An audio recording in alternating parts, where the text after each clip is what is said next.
This is Tommy's Outdoors 113, and this is the first episode of the podcast in the new year 2022. So, to all my listeners, both regular and new listeners, all the very best in 2022. I hope it's going to be a great year for you, and I hope you will make it great for you and those around you.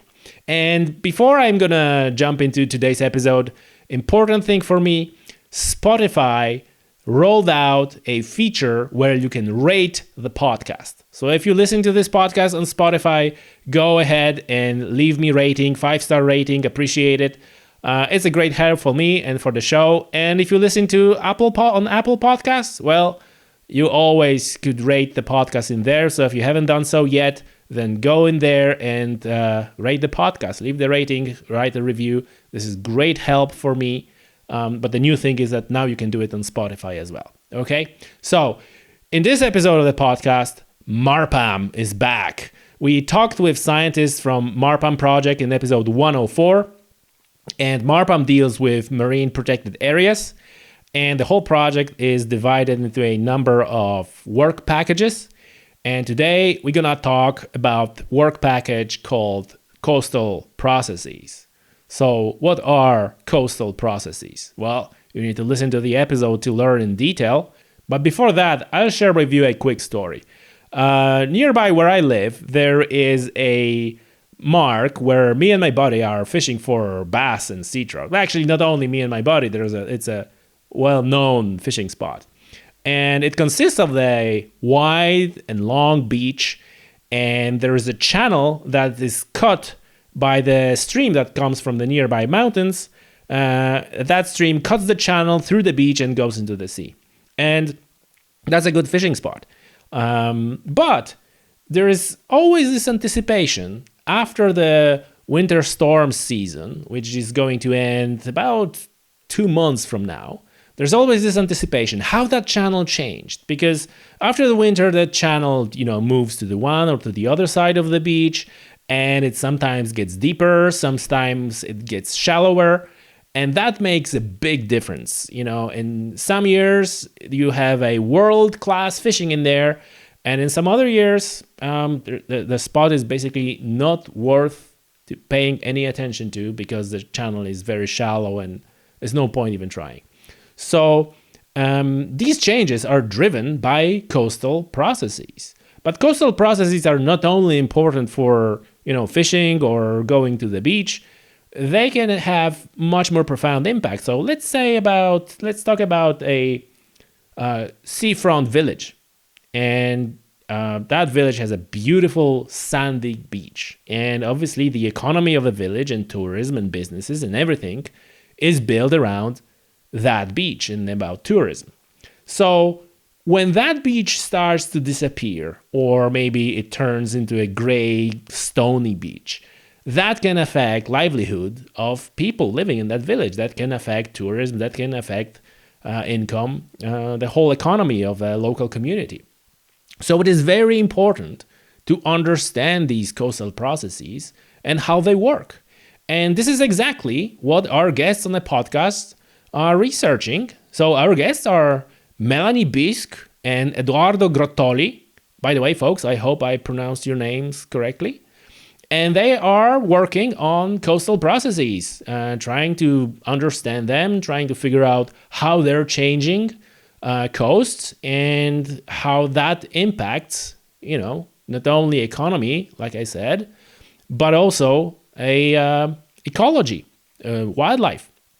And that's how it ties into MarPAMM, which deals with marine protected areas. This is very important part of knowledge and research to know how those coastal processes work.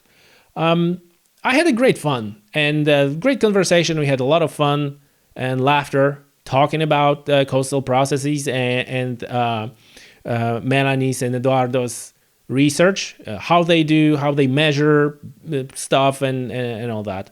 So I hope you will enjoy this episode as much as I did enjoy recording that episode. And just before I let you go, as usual, if you watching this podcast on YouTube, you notice that I'm wearing a brand new Tommy's Outdoors t-shirt. And you can get those t-shirts. You go to tommysoutdoors.com t-shirts and you can buy a t-shirt and you get yourself a nice quality cotton t-shirt and you support the podcast. It supports me financially, obviously, to bear the cost of the podcast. You can also get them at Buy Me a Coffee, buymeacoffee.com/Tommy'sOutdoors, the link in the description of the show. You can go in there, and in the extras section, you can buy the t-shirts there as well, but you can also support me and buy me a coffee. That's a great help. And there's one other thing. On tommy'soutdoors.com books, there's a list of nature-themed books that I compiled for you. So you can look what books I do recommend, and you can buy them using provided links. And when you buy the book using one of those links, you'll get a book and I get a small commission. That doesn't affect your price. It's just how the Amazon works. It's a help for me. There's more. If you need a duct tape, you can also go in there. You don't need to buy a book. It's enough if you go to Amazon through one of those links, and then you can buy a duct tape. And I will also get a small commission. So that way you will get your shopping done. Doesn't cost you anything, and I'll get a small commission. So you can help me support the podcast while you're doing your shopping on Amazon. And I know you do, okay? Right, so that's it for this introduction. Without any further delay, Melanie Biausque and Edoardo Grottoli and Coastal Processes.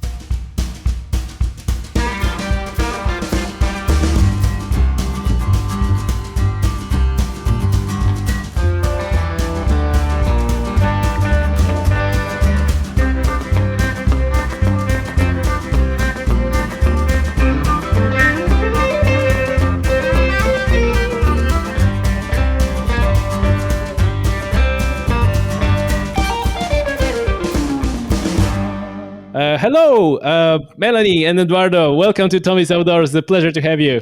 Thank you for having us. Thank you, Tommy. It's this is, folks, Coastal Processes. But before we jump into the main thrust of the podcast, like, first of all, this podcast is like a second appearance of the folks from MarPAMM project, which were already guests on a podcast before. And you're working on I guess the proper name is work package, correct? Is it's work package? So we're working on the Coastal Processes work package. So I think it's only fair just to start with the round of introductions. You know, like what you do and how did you get to this point where you are right now that you're working on those exciting projects. Melanie, maybe we start with you. Well, what am I doing? That's a great question. I've done a PhD in coastal processes and physical environmental sciences in France. And just after my PhD, I found that job offer from MarPAMM, which is exactly what I was doing during my PhD. Except that we are working more with stakeholders and with more impact into management that I have not really done before. But it was not the plan at the beginning, but ended up in Northern Ireland. But no regrets on that. It must be a shock, like a weather-wise, from France to Northern Ireland. Oh yeah, it was.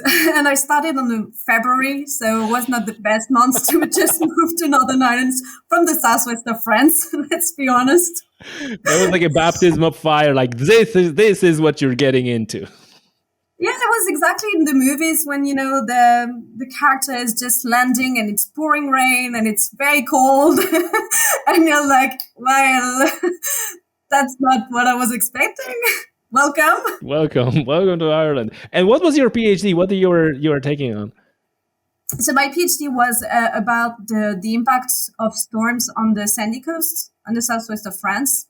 So I did a lot of field work, measurement of the evolution of the beach, the dune, and trying to understand how the storms impact the beach and what is happening after the storm has passed and the erosion has stopped. How the beach recovers after the storms, and how can we help the beach to recover and to avoid floodings or measure erosions, that type of stuff. Gotcha. That's. I'm excited for this podcast.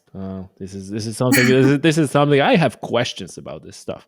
As an angler, I have questions about this stuff. So all the anglers who are listening to that is like, get ready. We get in the deep end of like how beach changes after storms. Okay, Edoardo, how about you? Yeah, so me, like Melanie, I've done my PhD in coastal geomorphology back in Italy. I finished my PhD in 2015, and then I stayed for a few years as a postdoc in Italy. And then, at a certain point of your research life, let's say you want to change environment, try different things, and move abroad with working with different kind of people in different kind of topics. So I ended up here in Northern Ireland. So the shock for the climate was huge as well. Still it is. And I started in March, so 1 month later than Melanie, but the weather wasn't really improving. I kind of understand. I come from Poland, so I also kind of share your pain with. There's no summer and there's no winter. It's only like a mild spring and then autumn. Exactly. Yeah. So we're on the same page here. Okay, and then you ended up working on the coastal processes, this package in MarPAMM. Coastal processes as well in the MarPAMM project. So we basically study the impact of storm on the coastal environment from a geomorphic point of view. Yeah. So tell us, like, what are the coastal processes? Because is it more than just impact of storm on how the beach is, what is the form of the beach and all that, or is it more like, what is the whole thing, coastal processes? Well, it's more than just the storms, because you have currents and waves, and all those interact all together. Even when there is no storms, one very famous current, if I can say it like that, are the rip currents, because they causes death every year. So that part of coastal processes that we are working on, well, not especially on this project, but I've been working on that type of currents before. So coastal processes is basically all the physics that's gonna impact the beach, the dune, and then the people. If you have like people living by the coast, they're always very scared of floodings. They're always very scared of is my house going to end up in the ocean because of erosion. But those processes and currents and waves and all those interactions are in place even when there is no storms. That's also why I was interested in my PhD about how the beach recovers from storms, because there are all those processes that are in action and help the beach to recover and to the sand to come back to the shore. So all those processes are basically physics, and so basically waves, currents, all those things that interact with the beach.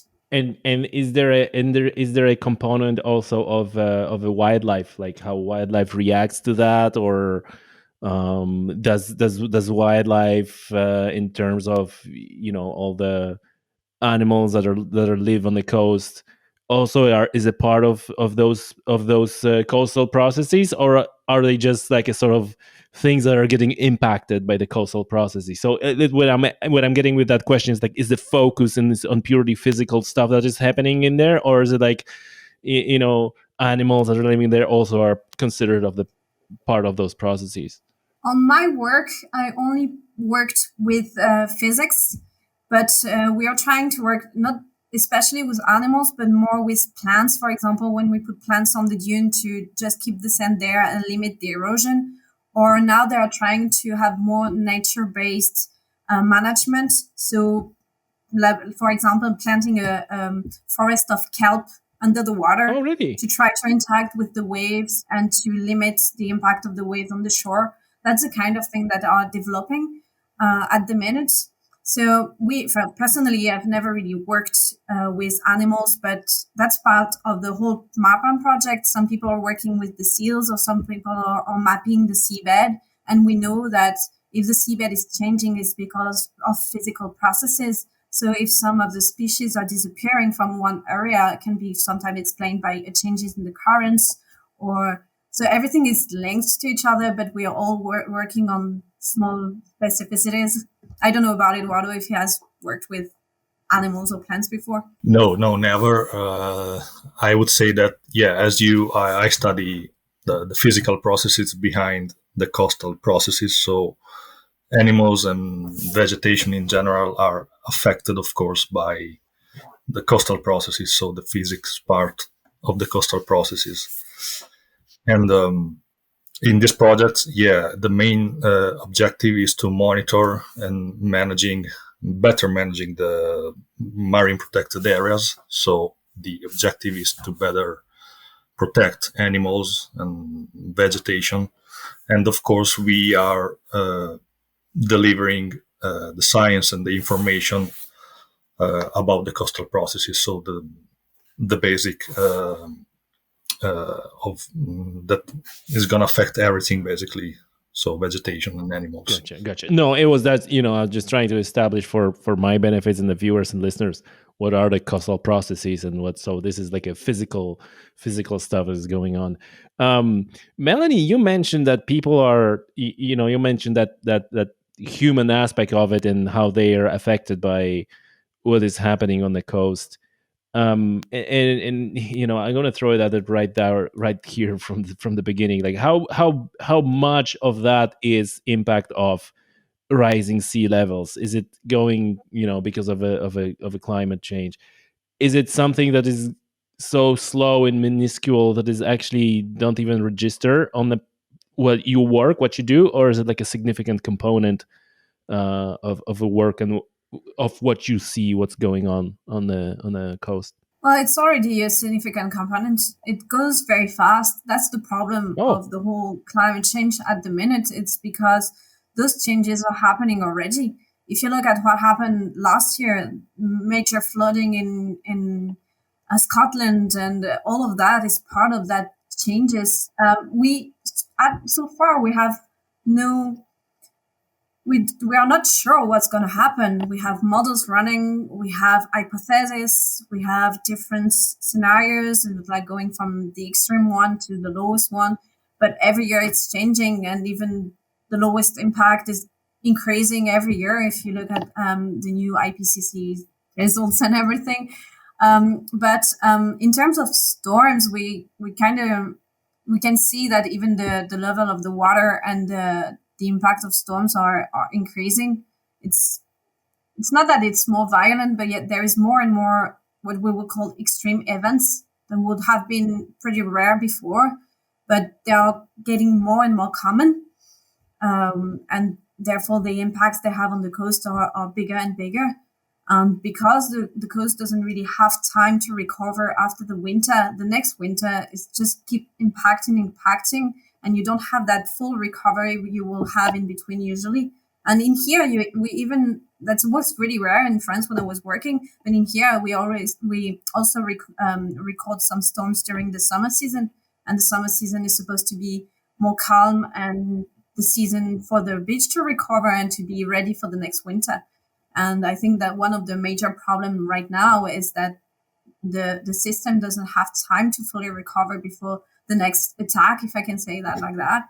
And at the end, that's how you ended up having a lot of erosion. It's just because it's attacking all the time and you don't really have time to recover. Gotcha. It's interesting. So it's not so much like a sea level rise, but the storms and everything else that's going on. But the problem, because the origin of some storms come from the difference of the temperature between the air and the water. So if the water is warmer, then you create more interactions and then you create more storms. And it's a whole thing that is just impacting each other. It's like a cascade. So you have one thing happening and then it's cascading on something else, which is cascading on something else, on something else, and something else, until it reaches us, and then we're getting concerned about, what is happening now?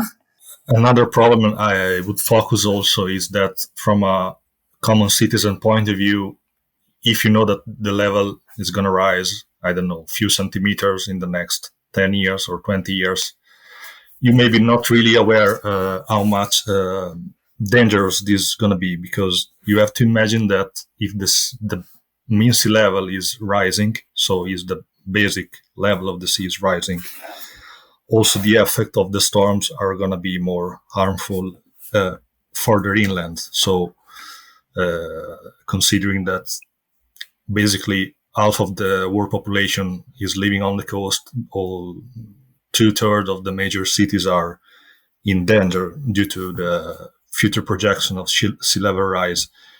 You have to be aware that it's not just a slow rising of the sea level, but you're gonna have stronger storm affecting more inland because the level has risen. So, and like, I guess with everything, when it comes to natural process, this is so complex and there's so many variables that are all interacting with each other. And are you in your work also focusing, like, I mean, you specifically, not the MarPAMM as a whole, are you also focusing on communication with let's say stakeholders? I kind of hate that term because it's so broad and it's like, who are the stakeholders? But are you also concerned about communicating these issues to people, to local communities and so on? Or you more focused on like, well, we gathering hard evidence, hard data, and this is your main focus? I'm trying kind of to establish like how your day of work at MarPAMM look like. Actually, the relationship, let's say, with the stakeholders is quite a big part in MarPAMM, because every 3 months we have a steering group meeting. So we present our results to the stakeholders. And of course, we have questions from them. Especially, I can bring the example of our study site. Our study site is located in the southeastern side of Northern Ireland, so it's facing the Irish Sea, is Dundrum Bay. Mm-hmm.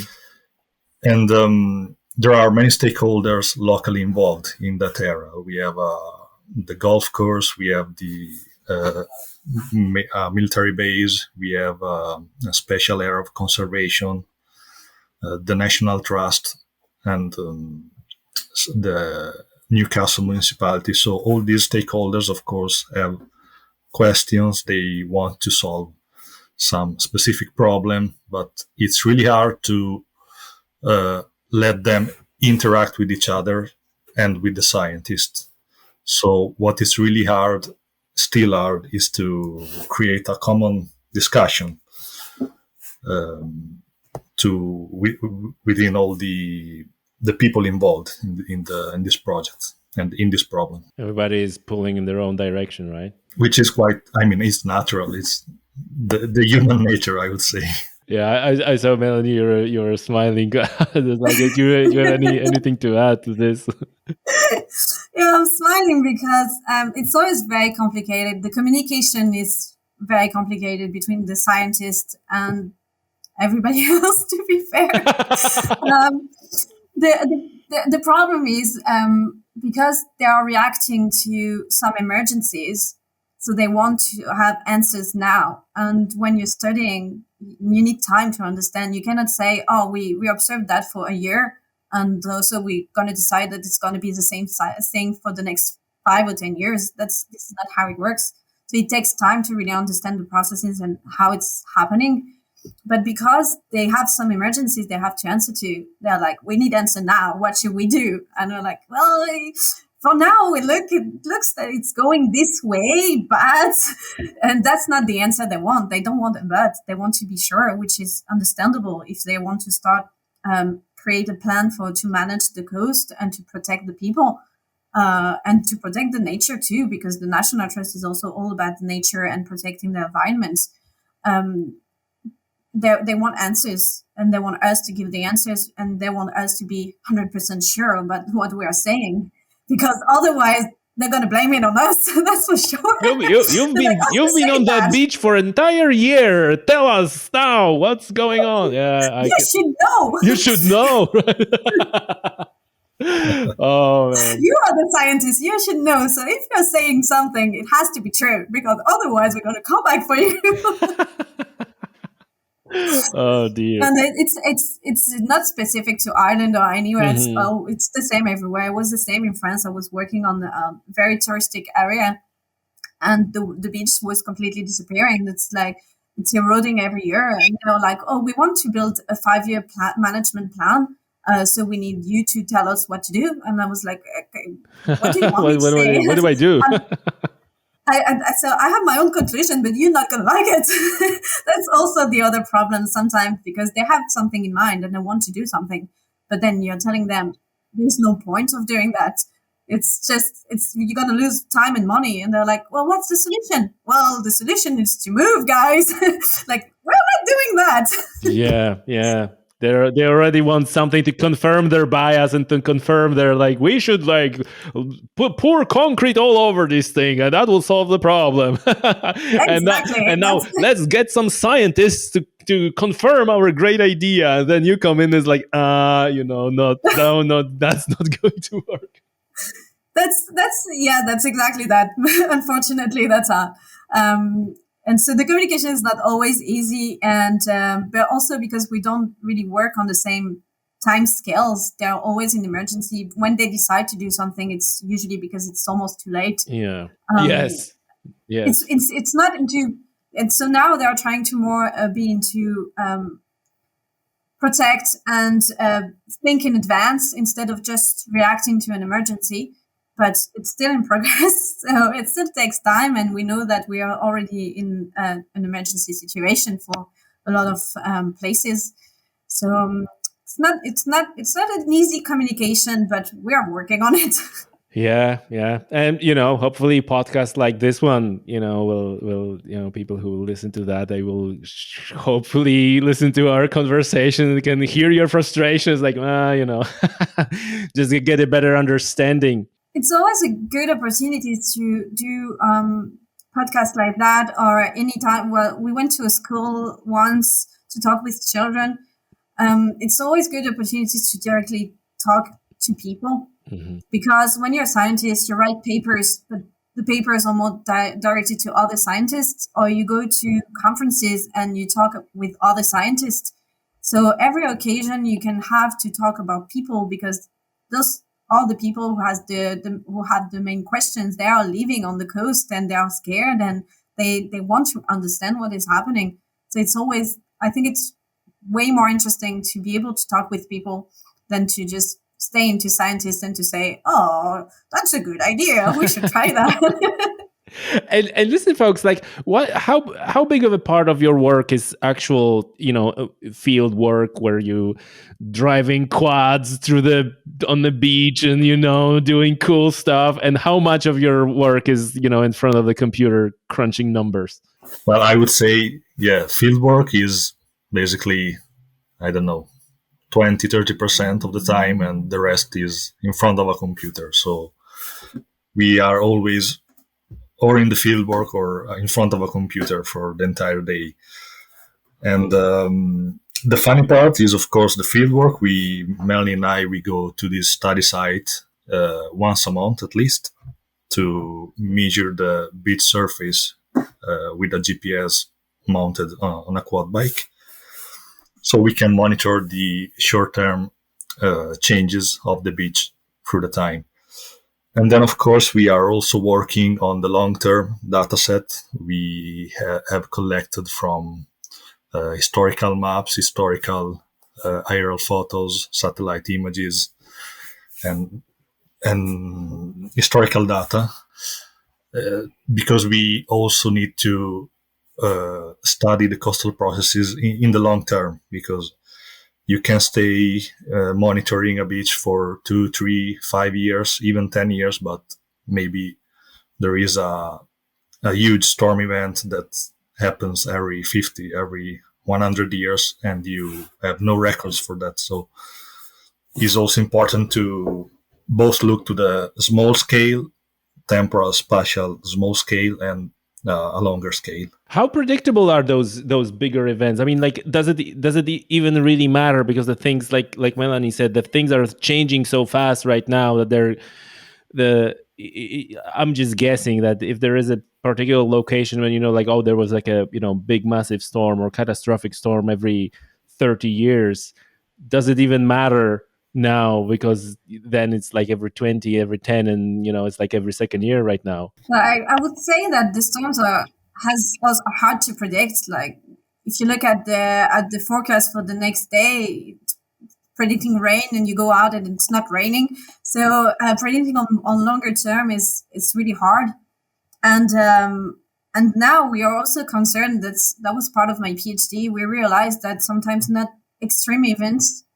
only extreme events will have huge impact, and we have what we call cluster of storms, which are normal, if I can say that, normal smaller storms, but there are a lot of storms, a succession of 2, 3, or 4 storms, and the results of those 3 or 4 storms are bigger than an extreme event that would happen every 20 years. And the problem is that those small storms are normal storms that happen often. So at the end, the results is even bigger than a big event. And that's something that wasn't taken into account before. Even when you were running models, we always based the models on extreme events, but not on a succession of smaller events. But now we are realizing that's a mistake, because the impacts on the coast of those clusters can be bigger than huge events. So we're understanding more and more, but the more we understand, the more complicated it gets to predict. Always like that, right? The more you understand, the more questions you have, really. Yeah. Listen, folks, tell me how you're, like, for the benefit of listeners and viewers, how your work look like when you like you mentioned, you monitoring the shoreline, the beach, with GPS devices, and like can you kind of describe how that looked like? So I'm trying to let him talk, although I can talk about my work all day. So very good, very good. People are gonna get bothered with that weird accent. But yeah, basically, so we are using a very, very precise GPS that we have on the quad bike, and we are doing what we call crossfire profiles, so going from the dune towards the sea and measuring a point every meter.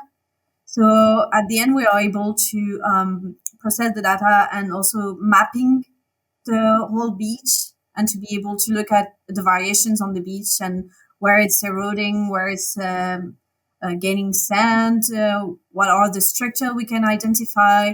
We also are measuring the dune foot, so we can see if there is some erosion of the dune. So that's what we are doing with the GPS. So it's like a GPS for your car, except that the accuracy is a centimeter. Oh. So. And yeah. is it you're measuring also the height or elevation? Yeah. So you have the three space. How good is the GPS at measuring elevation? I thought that it's not particularly accurate at measuring. Yeah, so the GPS we have are very, very accurate. It's like 10. It's less than 10 centimeters. Oh, it's the reason is we have also what we call a base station. So we set up a base station in some point, and it's linked to the satellites. So because it's on the same point and we know exactly the position of that point, we can calculate in real time the differences, and we can have the correction sent to our GPS on the beach on real time. So it's auto-correcting all the time. So it improves the accuracy drastically. Yeah, I watched the video when you're driving these quad bikes on the beach, and it's like looks like fun. But my question is, like, how are they protected from the salt water? It must be horrible for the mechanical parts on it. Like I dropped my mountain bike into the salt water once, and it was completely, I like literally killed it. I had to replace everything. It is horrible indeed. Yeah. I remember after the first survey we did more than 2 years ago, I had all the GPS parts completely blocked because of the salt. So it was terrible. Yeah, you have to maintain those instruments very well. At the end of every survey, you have to clean your instruments as much as possible because salt is terrible, as you mentioned. And the bike as well? Well, for the bike as well, yes, we have an annual, let's say, check for the quad bikes. Annual. So, annual, yeah. I would imagine that it was gonna be absolutely dead after 1 year of what you do. Like, do you have a Yeah, mechanic? well, No, Does MarPAMM have like a quad bike mechanic, or are you guys just going yourself with WD-40 and kind of spraying onto like hope? so both. we use WD-40, but it's not enough. No, no, we go to the place where we bought the quad bike once a Oh, year to check the quad bike. Yeah. Yeah, the guys at also used to work with us, and we bought all the quad. It's not we were not the first working with the quad, so they're used to that. And they kind of use a special wax, so they wax the bottom of the quad, ah, so it doesn't it kind of retain the sand and the salt. So for a while, and then after a year, you kind of need to redo it before it gets really bad. And we have to clean the quad after every service too. gotcha. That was my But thank you question. guys for the for the wax. Yes, shout outs. Yeah, I was thinking. They could be like, no, we're not doing that, and you have to buy a new quad bike, well, new quad bike every year. But no, they are being very professional. So thank you. Very good, very good.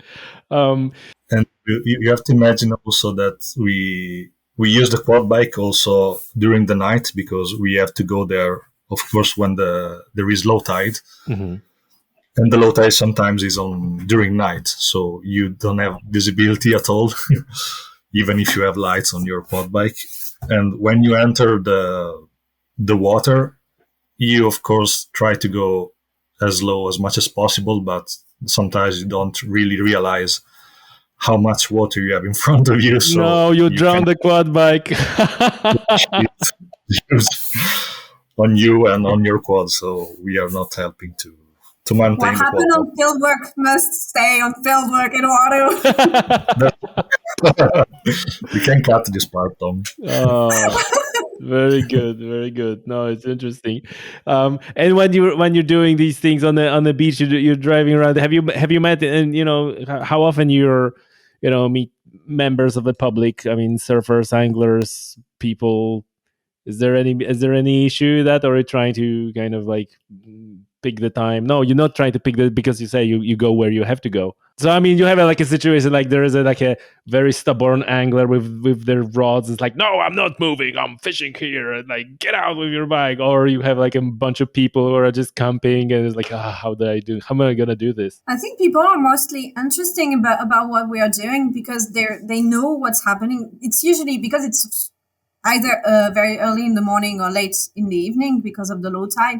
It's usually people that are walking the dog or used to go to the beach. So they saw changes. It's always very interesting actually to talk to them because they know the site better than you. And they're like, oh, when I was a child, that was very different. The beach was there. And it's actually interesting to talk to them. I've never really met anybody very angry or anything. They're mostly very interested about what we are doing. Kind of keen to help also if they can do something. But we're driving quads, so usually sometimes you have somebody just staying in the middle and doing like, "Hey, can you stop? I have questions." But because you're driving, it's you don't really take more time. When I was doing my PhD, I was walking on the beach with the GPS. So obviously people were following me, so you have more time to talk with them. But So now it's an upgrade. You're just motorized now. no, it's easy. uh yeah, but this is the moment, like, where I can share my story. Why I'm so interested in that, because there is a place not far from where I sit right now, where we go fishing, and there is a sort of a formation of the beach. Is like the beach is very long, let's say, and it drops very, very, very, very, the gradient is very small. So if you go fishing and you want to be like a waist deep, you have to really walk way out there in the water and so on. And then in the middle of that is like a deep channel, and obviously there, that's where the fish hangs out. And I was like at the beginning, because obviously, I wasn't aware of, how the, coastal processes work. I can use the term now and pretend I know what I'm talking about, right? So I didn't know how coastal processes work. And I was surprised, like after winter storms, how the place changes. And it was also almost to the point where I was calling my fishing buddy and said, like, hey, how does, this and this beach look like? No, man, there's going to be no fishing this year on that beach because the channel moved, or the channel was not there anymore. Or like, he sent me an email all excited. It's like, hey, man, this channel is that, remember 3 years ago when we like had like 10 fish in one session? Yeah, it's there again.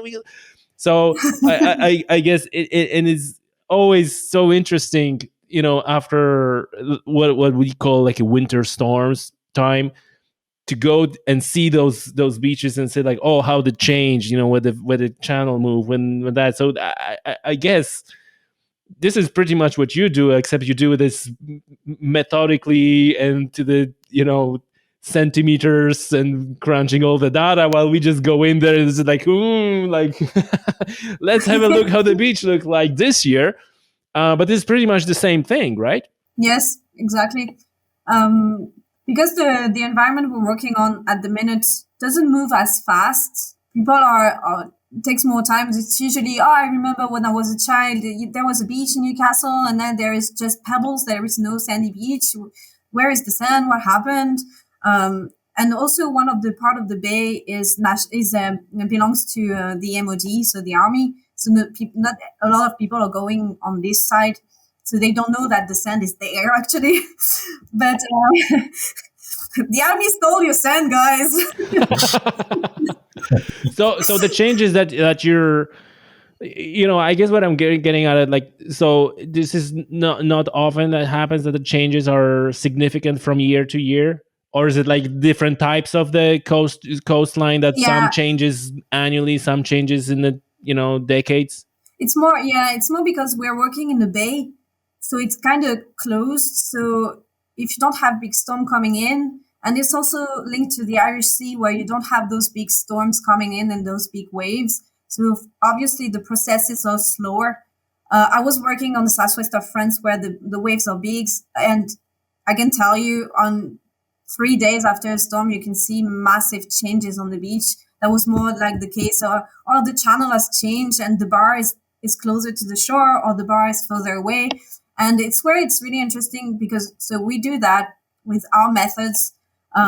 When we can have camera looking at the beach, it's even better, because you can have an eye on what's happening all the time. Mm-hmm. But because you're doing field work, but you cannot be there all the time. So sometimes you come and you're like, oh, there's this massive change that I was not expecting. And you're like, why? And then the surfers will come and say, oh, yeah, the bar has moved there. So the waves are bigger there. So they're better for the surf because the bar has moved. We saw that because we were surfing there, and then we moved there. And just because they are kind of using all those things without really knowing in the scientific way, but they know. So it's always very interesting to talk to people, because they will be like, oh, yeah, but I remember 2 years ago that happened already. And then you can think about patterns. And so you have like some clicking in your brain to say, oh, then I should check the video that I have from 2 years ago to see if it was the same thing and what caused that. But that can come just by talking with the people that are there all the time and are using or surfing or going swimming or fishing. And how predictable are those changes? Or is there a way of I know that I asked kind of similar question before, but I'm just wondering, like, even taking like your regular angler who is interested, like, how the channel will move from year to year, is there, and I'm not even talking about like that someone can predict that where they go fishing next year, but in general, like from your work, the patterns that emerge, is this something that can be predicted in any way, or the character is so chaotic and random that there is literally no way of saying what's going to happen, because it all depends of like, from which direction the storm going to hit and so on and so forth? It depends on the data you have. Basically, if you have a very long time series of data, you can do some statistical analysis, for example, And when you know how the energy is delivered on your study site and how it was delivered in the previous year, decades, you can you can check the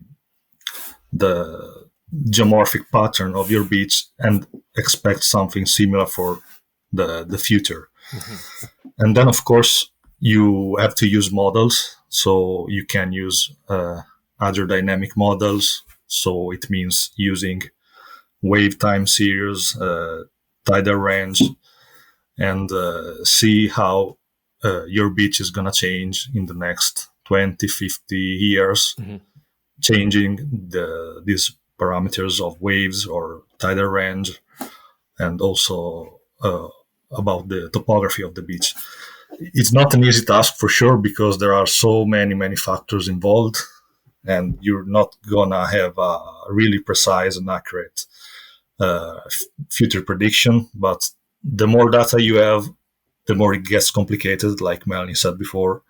But also the more you reach your target, let's say. Yeah, if I can give you an example, the thing with models, you have to keep in mind that it's not the reality.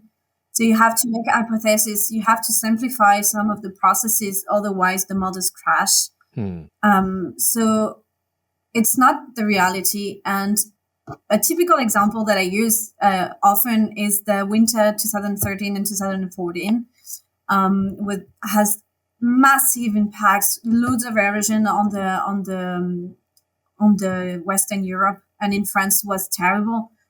And the erosion we observed was something that was predicted by the model for the next 100 years. And that's how we realized also that there are some very important processes that we probably forgot to put, or just saying, oh, they are less important than others, and just being like, so I'm going to focus on that instead of this one. And then we were completely off. But that's because that was a very, very unexpected winter. So you have predictions that works. They do work. We know that we can focus on this part because it's going to be more eroded, because all the wave action is kind of focused on this area, and this one have more risk of a flooding, and this part of the dune is less fixed, so you will have more erosion, or even just with the wind. You have those tendencies, but you cannot be highly precise because anything can happen. And this winter, 2013 and 14, kind of reminded us how we need to be careful about what we are projecting and what we are saying. Are these statistical models? Are they machine learning models? Do you use machine learning in these predictions? Yeah, you have lots of different models depending on what you're focusing. You have very complex models that uses hydrodynamics, but also coastal morphology, etc. And you have them that are just hydrodynamic models. Some are just morphological model. Some that are just focused on the waves. So sometimes you have this model that is just focused on the waves that we are using, for example, which is called SWAN. So you can use that model into another more complex model.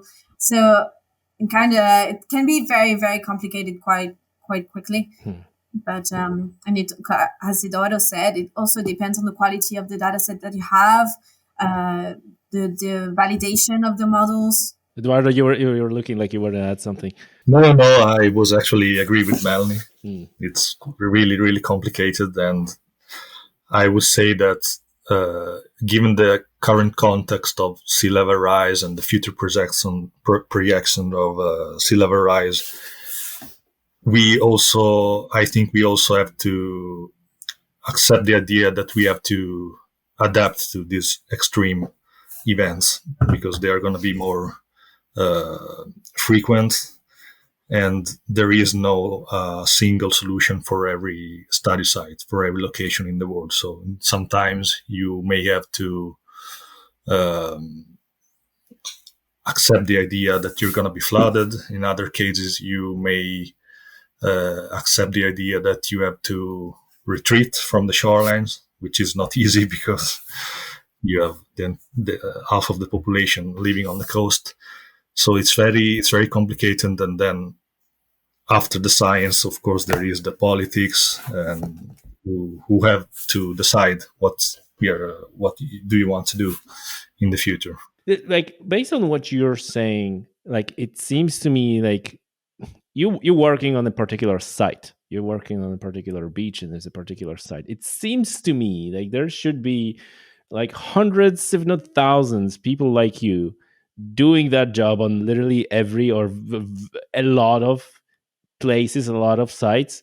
Like, how I'm just wondering, like, how to formulate questions, because I kind of made a statement, and I see you agree with that. But is it do you see this being, like a standard thing deployed in the future, that people with your skill set, rather than working in the academic environment and writing papers, will be more needed and employed and deployed on everywhere in the coastal areas and doing this sort of research? Or because of the time scales, like Melanie alluded to, it's not really practical, and it's not really not going to happen, which by extension means that some places are lucky that they have people like you who measured and have models, and come back with some predictions or some um, suggestions. And then there's the odd 90% of other places where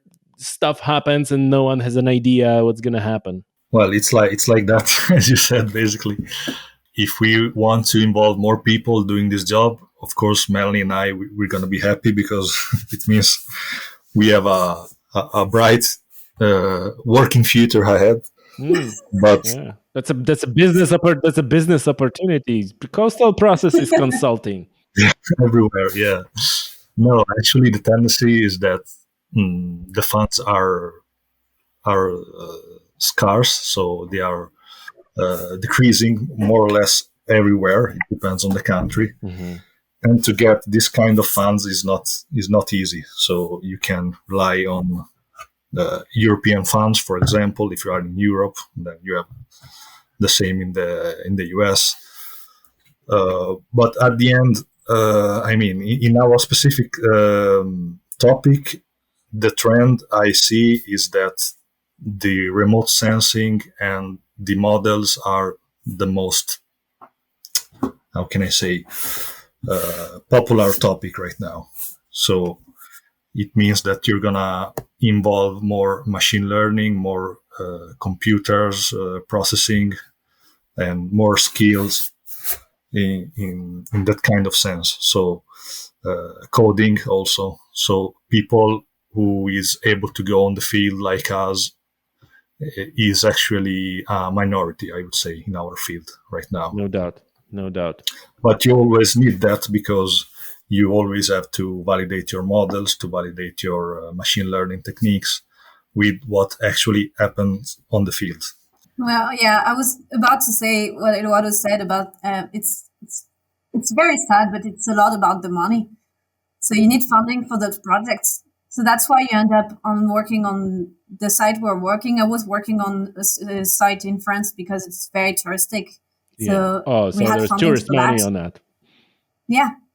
So that's very, very sad, because there are some places that need to be studied, but there is no fundings. So nobody's going there. Doesn't mean that it's not important. It just means that if you don't have the money to do it, then you don't have equipment, and then you cannot do your work. But this is how now using satellite images, for example, in remote sensing, as Edoardo was saying, it kind of gives you an access to everywhere without having to pay. So sometimes you can have some fundings and you can work on a lot of different places. You have bigger scales. You can see, instead of focusing on a very small area, you have bigger area. The problem is the accuracy is not as good as the GPS. Okay. So can you explain the remote sensing? So basically, now they are developing satellites that are precise enough for us to use satellite images to look at the erosion of the coastline. And because the satellites have been working for 10, 20, 30 years, even more, you have a very long-term sets of images you can work with. The problem is, like I said, the accuracy of the of the images are not as good as the centimeters. So you're not as precise. You can have tendencies, but you will not have the precision you will have with a camera on the site or with people measuring directly points with the GPS. But it's evolving and it's being used more and more. The drones are also used more and more. But like I used to say, because people were asking me when I was doing my PhD, why are you going on the field, walking on the beach so twice or three times a week while you just use a drone? And I was like, how is the drone working when there is no light, when there is too much wind, when it's stormy? I'm focused on storms, so the drone will not survive. I will, kind of. Yeah. you still need people to go back to the basics if you want to have the more accurate data, because we are developing more and more remote sensing, which means that you don't have to be on site to have those data, but you will never have the accuracy of being on the site. And I've seen people working with just satellite images and don't really realize how the site was, and then going on the beach and be like, oh, I didn't think there was like that. I didn't think the dune was this shape. You couldn't really see that on the images. So that kind of changes stuff. So that knows that every angler who was looking for a mark on Google Earth is like, yeah, that's gonna be a great place, and then arrives at the beach and like, oh, that's it's like not the place you expected. So I guess that's exactly what you're referring to. And depending on where you're working, if you look at images of Ireland, there's clouds all the time. Yeah, you got like an infrared or something, because otherwise it won't work. Yes. In general, how understood are those coastal processes, and how is it still a domain of scientists and the scientific projects and institutions, or is this something that people are becoming more, because when I'm aiming with this is like, with changing climate, more these violent events, bigger, and everything that we said to this point, like more and more people, even in local communities, start asking questions, right? Like, oh, okay, what's going to happen to my house?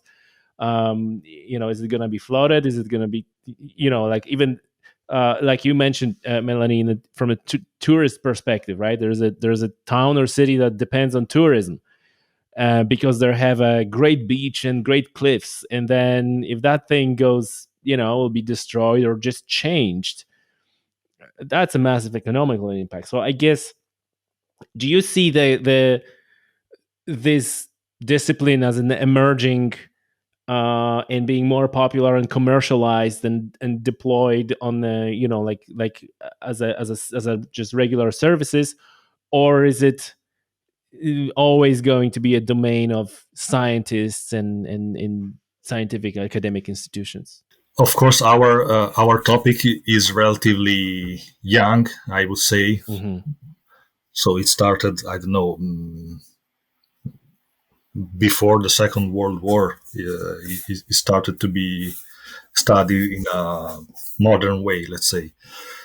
But of course, if you look to the outside of the academia, you have jobs mainly related to the engineering construction, which is not really good from our point of view, because whatever you put on a shoreline, on a coast, whatever construction you build, the construction, the structure is going to affect for sure the physical environment of your beach. So you can protect a specific touristic area, but you're going to shift the problem next to this location. So maybe Melanie, I don't know if you have something to add.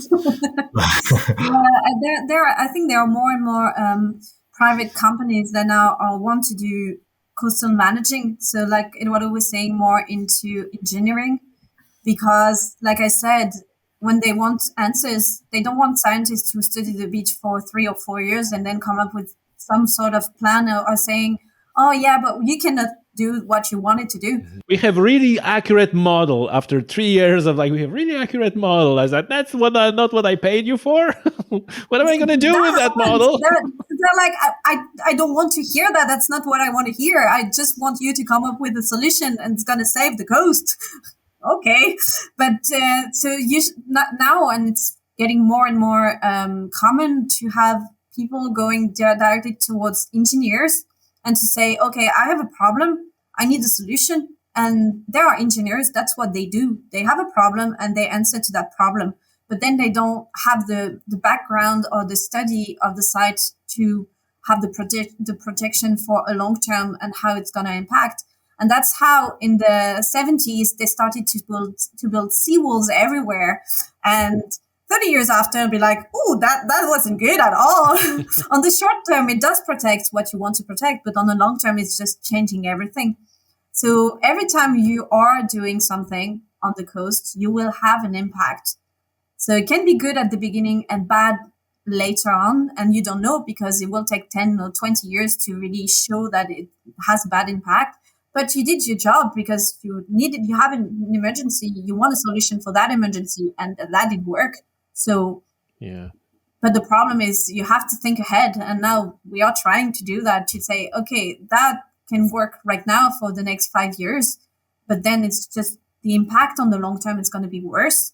So we need to think about new other way to think and other way to protect and other way to manage. But all those private companies are developing because, yes, there is work. There is people searching for solution. And when you're an engineer, that's your work and you're doing your work well, as long as you're doing what people are asking for you to do. You want to protect that area? Yes, I will do that. And it's going to protect it. That's your work. That's done. Yeah. That makes sense. Tell us, what are the effects of the seawalls, in general? More specific question, what is happening? I've worked on some.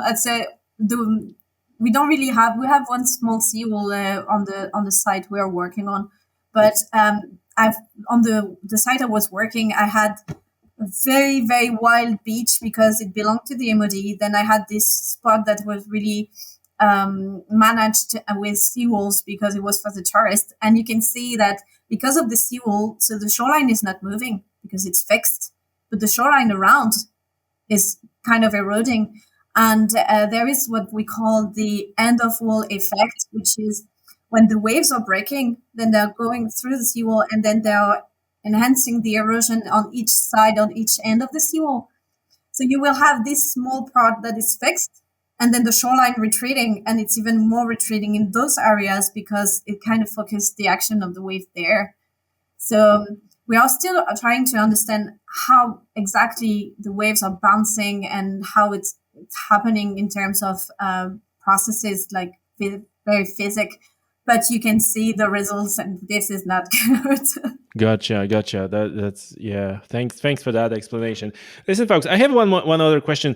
I when it comes to topography of the beach. Now, I'm just pretending I'm using terms, and I'm butchering the thing. Just correct me, right? So when it comes to topography of the beach, I heard you. I think, Edoardo, you mentioned the ridge and runnel type of beach. So is there a classification of types of beaches or Yeah. I hope the expert is Melanie, but I can say something and then Melanie can, of course, add something else. Yeah, ridge and runnel is basically a term, an old term used to identify intertidal sandbars. So it means that you have these sandbars parallel to the shorelines in the intertidal part of the beach, so between the low and the high tide. And these are specific geomorphic features that develop only in certain physical conditions. So you cannot find them everywhere in the world. You can find them, of course, if you have a good high tidal excursion, and if you have a specific type of sediments. Mm-hmm. and a specific type of wave energy. In our study site, we have a lot of region runnel, which now are called basically multiple intertidal bars. This is the new name. This is the new name that Melanie gave to this kind of morphology. Okay, good. This is not me. Not just you, but I mean, you brought a huge. I put it on the map, but that was not coming from Well, me. for the purpose of the podcast, it's you, Melanie. Yeah, well, so basically the story of the name is because it has been used when it was firstly described, and then other research team in the US used that term to describe stuff that were completely different. Oh. And so when we started to study region models, I got a bit confused because I had papers describing stuff that had nothing to do with it. So we published recently a paper when I do a review of all those studies and all those names and trying to say, okay, we probably should use the term multiple intertidal bars instead of region runnels, because this term has been used for a lot of different things, so it doesn't really describe what it is. Oh, okay. So that's why I'm teasing Edoardo when he's saying the region runnels, because we did publish that paper, Edoardo. Gotcha. But I mean, like, there is a finite number of these types of topographies. Is there, or is it like there's so many of them that they're called different? So outside of this intertidal bars, there are some other types as well. Could you throw a few names at us? So what are the most common? Like, maybe, like, what are the most common? Like, people will be, most likely to see. The most common will be the system with one or two subtidal bars. So that's the bars that are offshore and are always under the water. Mm-hmm. The multiple intertidal bars are those bars that are you can see at low tide and then they're covered at high tide. So it's a very different type of environment, and it means that the waves are going to break at different areas. So when you have the subtidal bars, you have those waves breaking on those bars. So it kind of protected the whole system, the beach and the dune inside. While you have those intertidal bars, the waves are breaking closer to the shore. So it's a very different type of environment. But the most common are subtidal bars that you can find everywhere in the world. The multiple intertidal bars can be found anywhere in the world too, but you kind of have, you need some specific conditions in terms of the energy of the waves, or otherwise they don't form, they don't take place, so you don't have this environment. But gotcha. Yeah, subtidal bars would be the most common. Gotcha. Okay. Listen, folks, to wrap this show up, I will ask a question. I will ask you a question like I always ask, especially scientists, because your folks are very close to these things, and you see everyday impacts, both like human activity that have and changing climate. You can argue changing climate is also human impact. What are your predictions for the future? Like, are you optimistic for the future, and you think like, we actually see that this is not good what's happening, and we start doing the right thing? Or is it the right thing is so complex and so political and so difficult that you're not that optimistic for the future? I'm curious. Well, from my point of view, I think we are already late, but we have to start to do something to stop the greenhouse emissions. Of course, now everyone is talking about to stop completely greenhouse emissions, by 2050. But even if you if you decrease the emissions of greenhouse emissions, is going to be a good target, I think. And like I was saying before, I think you also need to realize that you're gonna see for sure future catastrophic events, let's say, and you just need to adapt. I mean, the main quality of human, I think, is the adaptability. even when you have to deal with bad things, like in this case. So the main things to me is to adapt, basically. Okay, so you're optimistic with the caveat that we couldn't. Your optimism springs from the point that we adapt to the stuff that's coming rather than we stop it. Yeah, I mean, you have to improve as much as you can, but I think it's really too late to stop it completely. Yeah. Yeah, I'm not really optimistic, to be fair. I think that the main problem is for us because everybody wants to do a little, but if we don't change the way our economy works, this is not going to work.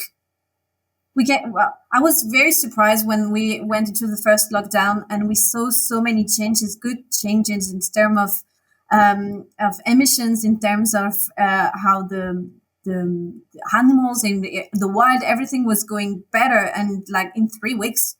So we were like, oh, that's amazing. It means that there is still hope for things to be better. But on those perspectives, then we were out of lockdown and then we went back into our old habits. And the problem, I think, is, first of all, we need to think worldwide and stop thinking country by country or even Europe, or it's a massive problem for everyone. It's not some countries can say, oh, okay, we have enough money, so we can do something a bit different for the economy. And other countries think, well, we are dying there. We don't have any money to do anything. So ecology is not our priority. The priority is for people to be fed. So I think as long as we are all trying to do stuff, but on our side and not working all together, that will still be a problem. And like Edoardo was saying, there's something of coming. We know that the sea level is going to rise. We don't know how much, but we know it's happening. It's already happening. So we need to adapt.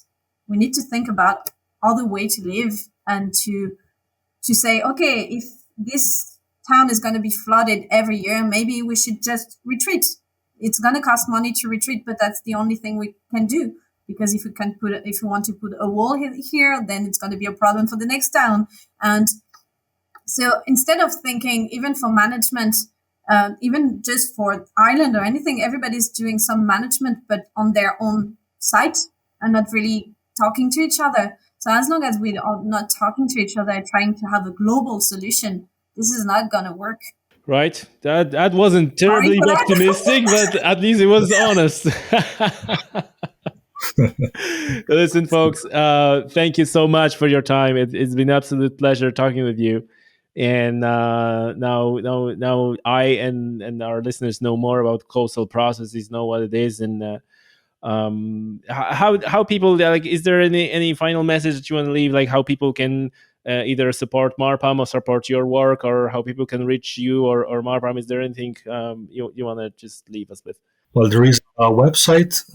Now I can't remember exactly. Yeah, I'll put it in the show notes. Yeah. And of course, if someone needs our contact, I'm free to give my contact to everyone who has questions. So either through Tommy's Outdoors podcast or just MarPAMM website, and I think there's science and coastal processes in the main. Yeah, there is the website, and also we are both working for the Ulster University, so you can easily find our contact on the Ulster website. Oh, perfect. But if anyone wants to get in touch, I will be really happy to talk about all of this. And if people are, I'm an ocean lover. I dive, I surf, so I love the ocean as much as all people. So if anyone wants to talk about what is happening and want to learn more, I will be really happy to talk about it. Fantastic. Thank you for that. Thanks, folks. See you. Thank you. Thank you for having us.